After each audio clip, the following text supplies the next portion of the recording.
আসসালামু আলাইকুম, কেমন আছেন সবাই? মুক্তাজ মিনি কিচেন থেকে চলে এসেছি আজকে আপনাদের জন্য ভ্যানিলা কেকের একটা রেসিপি নিয়ে। আশা করছি আপনাদের কাছে ভালো লাগবে। কেক তৈরি করার জন্য প্রথমে আমি একটা বাটিতে নিয়ে নিচ্ছি হাফ কাপ পরিমাণ ময়দা, সাথে দিয়ে দিচ্ছি হাফ চা চামচ পরিমাণ বেকিং পাউডার। এরপর দিয়ে দিচ্ছি 1 টেবিল চামচ পরিমাণ কর্নফ্লাওয়ার, দিচ্ছি 1/4 চা চামচ পরিমাণ বেকিং সোডা, সাথে দিয়ে দিচ্ছি 1 চিমটি পরিমাণ লবণ। সবগুলো উপকরণ ভালোভাবে মিশিয়ে তারপর আমি এগুলোকে ছেলে এক পাশে রেখে দিব। এখন কেকটি তৈরি করার জন্য এখানে আমি নিয়েছি বড় সাইজের 2টা ডিম, আর ডিমের সাথে এখন আমি মিশিয়ে নিব হাফ কাপ পরিমাণ চিনি। আমি এখানে হাফ কাপ পরিমাণ পুরোপুরি দিইনি, আপনারা দেখে বুঝতে পেরেছেন, যেহেতু চিনি আমাদের বাসায় একটু কম খাওয়া হয় সেজন্য। তবে 2টা ডিমের সাথে হাফ কাপ চিনি কিন্তু যারা মোটামুটি মিষ্টি খায় মিডিয়াম মানের তাদের জন্য পারফেক্ট। চিনি আর ডিম খুব ভালোভাবে আমি মিশিয়ে নিয়েছি। তারপর এখন এখানে ব্যবহার করব 2 টেবিল চামচ পরিমাণ সয়াবিন তেল, দিয়ে দিচ্ছি 1 চা চামচ পরিমাণ হোয়াইট ভিনেগার, এর সাথে দিয়ে দিচ্ছি 1 চা চামচ পরিমাণ ভ্যানিলা এসেন্স।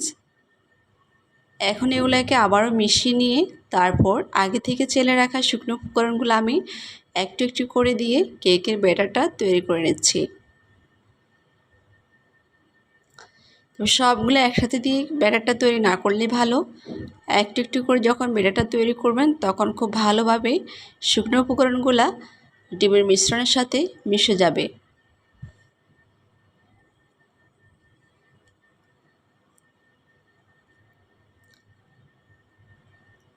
তো আমি সবগুলো উপকরণ দিয়ে কেকের জন্য পারফেক্ট একটা ব্যাটার তৈরি করে নিচ্ছি। আমার ভিডিওটা আজকে আপনারা কে কোথা থেকে দেখছেন কমেন্ট করে জানাবেন, যাতে পরবর্তী ভিডিওতে আমি আপনাদেরকে ধন্যবাদ দিতে পারি। আর ভিডিওটা যদি আপনাদের ভালো লাগে তাহলে একটা লাইক, একটা কমেন্ট করবেন সবাই।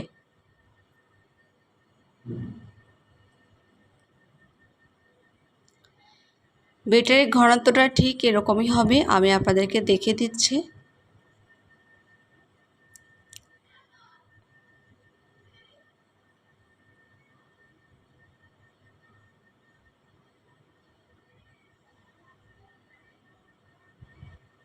এখন কেকের ব্যাটারের জন্য এখানে আমি আগে থেকে একটা বাটিতে সুন্দরভাবে সাদা একটা কাগজ সাইজ মতো কেটে নিয়ে তার মধ্যে তেল ব্রাশ করে দিয়েছি।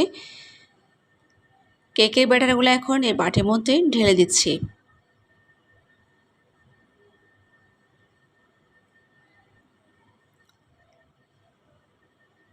কেকের ব্যাটারের মধ্যে যেন কোনো ধরনের বাবলস না থাকে সেজন্য আমি একটা কাঠি দিয়ে নেড়ে ছেড়ে দিচ্ছি। এরপরে 2 থেকে 3 বার আমি টেপ করে দিচ্ছি। এখন যে কড়াইটা দেখতে পাচ্ছেন এই কড়াইটাকে আমি 10 মিনিট হাই হিটে রেখে একেবারে খুব গরম করে নিয়েছি। তবে সাবধানে থাকবেন কোনোভাবে যেন হাতে না লাগে, এই অবস্থা হাতে লাগলে কিন্তু হাতটা পুড়ে যাবে। আর 10 মিনিট পরে এটাকে আমি লো হিটে দিয়ে তারপর কেকের বাটিটা এখানে বসিয়ে দিয়েছি।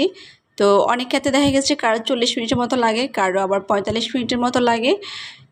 5-10 মিনিট এদিক সেদিক হবে, এটাতে ভয়ের কিছু নেই। আর ঢাকনাতে যে মানে একটা ছিদ্র দেখতে পাচ্ছেন, এটা আমি একটা কাগজ দিয়ে ফিল আপ করে দিয়েছি, যার কারণে এখান থেকে আর কোনো ধরনের মানে বাতাস বের হবে না। তো দেখতে পাচ্ছেন 45 মিনিট পর আমার কেকটা কিন্তু খুবই পারফেক্টভাবে হয়ে গেছে। আমি আপনাদেরকে একটা কাঠি দিয়ে দেখিয়ে দিচ্ছি। এখন কেকটা আমি ঠান্ডা করে একটা প্লেটের মধ্যে ঢেলে নিব। আর দেখতে পাচ্ছেন কেকটা কতটা সুন্দর হয়েছে। তো ভিডিওটা আমি আজকে এখানে শেষ করে দেব। দেখা হবে আবার আপনাদের সাথে পরবর্তী নতুন কোনো ভিডিও নিয়ে। ততক্ষণ পর্যন্ত আপনারা সবাই ভালো থাকবেন, সুস্থ থাকবেন। আর নতুন নতুন ভিডিও পাওয়ার জন্য মুক্তাজ মিনি কিচেনের সাথে থাকবেন। আল্লাহ হাফেজ।